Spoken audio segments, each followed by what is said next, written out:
Hello hello hello hello అందరికీ నమస్కారం. ఎలా ఉన్నారు? బ్రహ్మాండంగా ఉన్నారు, నాకు అర్థమైపోతా ఉంది.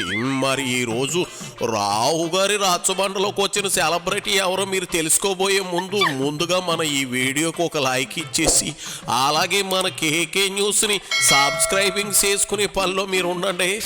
మరి రావు గారి రాచబండలోకి వచ్చిన సెలబ్రిటీ ఎవరో చూద్దాం. ఎవరు బాబు?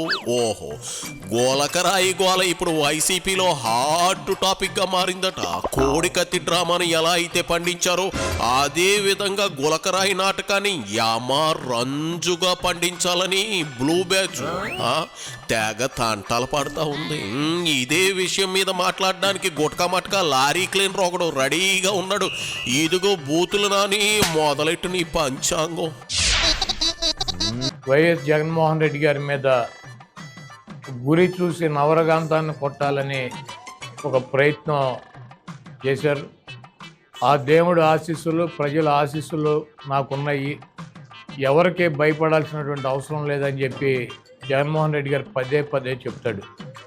ఆ దేవుడు ఆశీస్సులు, ప్రజల ఆశీస్సులు ఉన్నాయి కాబట్టే ఆ రోజు ఎయిర్పోర్ట్లో పాదయాత్ర టైంలో ఆయన్ని మెడ మీద కత్తితో పొడవాలని చెప్పి ప్రయత్నం చేస్తే అది భుజానికి తగిలి ఆయనకి ఎటువంటి ప్రమాదం లేకుండా బయటపడ్డాడు.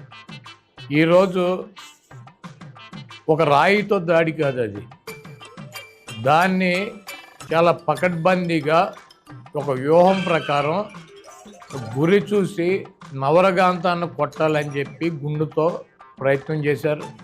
అది ఒక అంగుళంన్నర పక్కకు జరిగి, ఆయన ఎందుకంటే కదులుతూ ఉంటాడు కాబట్టి వెహికల్ మీద పక్కకు జరిగి కన్ను మీద తగిలింది.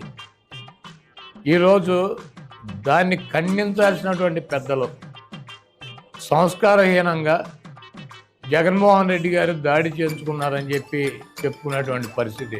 ఇదిగో క్లీనరు, ఇది నవరగంధం అంటే ఏంటో ఓ పాలిసి చెప్పు. కణత మీద కొట్టాలని చూశారన్నావు అనుకో, అందరికీ అర్థం అవుతుంది కదా. నవరగంధం అంటే నవరంధ్రాల్లో సీసం పూసారేమో అని జనానికి డౌట్ వచ్చే ప్రమాదం ఉంది. అయినా గతంలో చంద్రబాబు గారి మీద రాళ్ల దాడి జరిగినప్పుడు నువ్వేమన్నావో గుర్తుందా?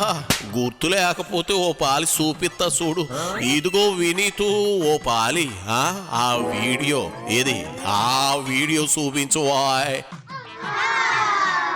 మంది పోలీసు పహారాలో అతను యాత్ర నడుస్తుంది. ఎవడో చీకట్లో రాయిసిరాడంటే ఈయన మీదకి, ఈయన చంపేద్దామని చెప్పి. ఇంత గులకరాయి. ఈయన పౌరమా పిట్ట గులకరాయి పెట్టి కొడితే పోటాకి. ఎవడిసుడతాడు? పక్కింటి హీరోని తీసుకొచ్చి అదాలం ఎక్కాలని చూస్తున్నావు కాబట్టి నీ తాలూకు ఎవడు ఇసుకుంటాడు. ఆయన పార్టీ కార్యకర్తలతో గులకరాళ్ళు వేసుకోవటం. అది చూసావుగా, అది ఒకప్పటి నీ నోటి దూల.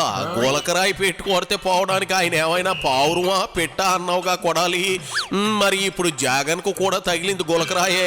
మరి మీ బాసు పావురుమో పెట్టో చెబితే ఈయన తరించేస్తాం, సంతోషిస్తాం. ఈరోజు జగన్మోహన్ రెడ్డి గారికి ఒక శత్రువు కాదు.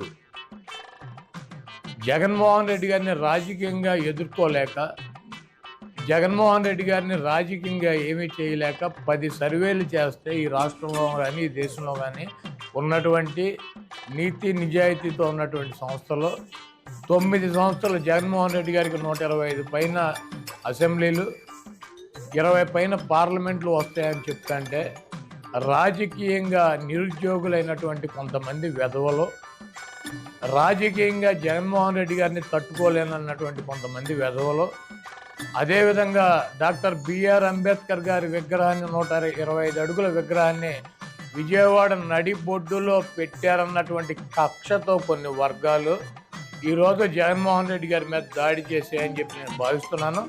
డెఫినెట్గా అంత దమ్ము ధైర్యం ఒక ముఖ్యమంత్రి మీద దాడి చేయాలి అంటే ఆ రకంగా ఒక ముఖ్యమంత్రి ప్రాణాలు తీయటానికి కూడా వెనకాడనటువంటి పరిస్థితి ఉందంటే దీని వెనక చాలామంది పెద్దలు ఉన్నారు. వాళ్ళు ఇచ్చినటువంటి ధైర్యం కావచ్చు, వాళ్ళు ఇచ్చినటువంటి సొమ్ము కావచ్చు, ఈ రోజు జగన్మోహన్ రెడ్డి గారి మీద నిన్న దాడి జరిగిందని చెప్పి నేను భావిస్తున్నా. అందుకే చదువుకోమనేది. నువ్వు ఆ ముక్కి మూలికి 3వ క్లాసు 4 సార్లు తప్పవు. నీ బతుకి ఏం చెప్పినా అర్థం కాదుగా. ఆయన కోడి కత్తి దాడి జరిగిన తర్వాత ఏర్పడింది మీ ప్రభుత్వమే. అందులో కుట్రకోణం ఉందో రాజకీయ దురుద్దేశం ఉందో తేల్చకుండా ఏం పీకరు ఈ 5 ఏళ్ళు. మాట్లాడితే మీనింగ్ ఉండాలి.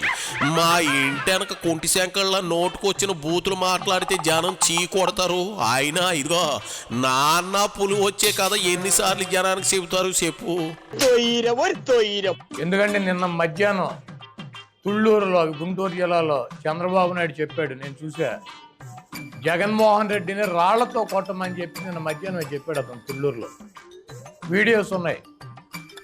జగన్మోహన్ రెడ్డిని రాళ్లతో కొట్టండి, దుర్మార్గుడు, సైకో, అతని మీద రాళ్లతో దాడి చేయండి అని చెప్పి నిన్న మధ్యాహ్నమే మరి చంద్రబాబు చెప్తే, ఈ పచ్చ కుక్కలో ఈ తెలుగు తమ్ముళ్ళు కులాన్మాదంతో ముదిరిపోయినటువంటి పిచ్చి పరాకాష్ఠకెక్కినటువంటి కొంతమంది వ్యక్తులు చంద్రబాబు మాటలు విని జగన్మోహన్ రెడ్డి గారిని చంపడానికి అది ఒక రాయి ఇసిరితే వచ్చి అంత ఫోర్స్గా ఒకళ్ళకి తగిలి, పక్కన ఉన్నటువంటి ఎల్లంపల్లికి తగిలి, ఈయనకేమో నుదురు మీద చిట్లి, పక్కన ఉన్నటువంటి ఎల్లంపల్లికి కూడా అంత గాయం జరిగిందంటే అది ఎంత ఫోర్స్గా వచ్చింది.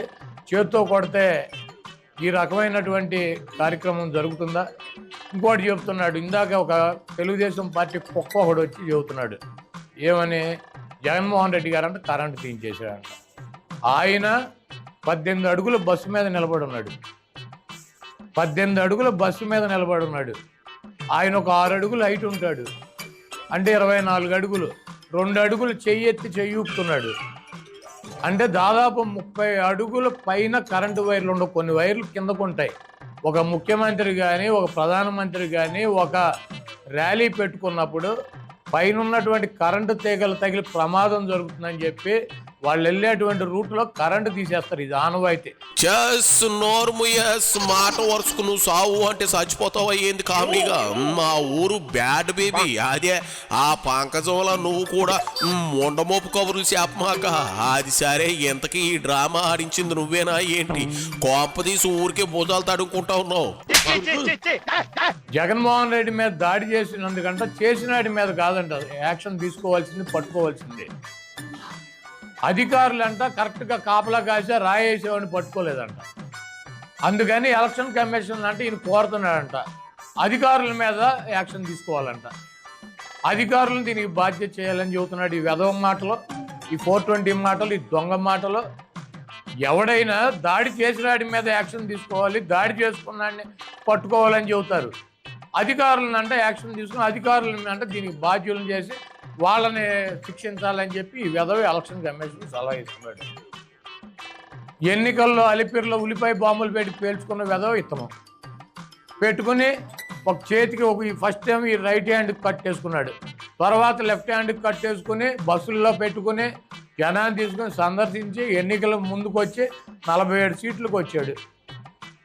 చంద్రబాబును చూసినాక ఇటువంటి దరిద్ర పరిపాలించినటువంటి వెధవకి 47 సీట్లు ఇచ్చారు. బాంబు పెట్టి 18 అడుగులు లేపి కింద పడేసినా కూడా, డ్రామాలు వేసినా కూడా.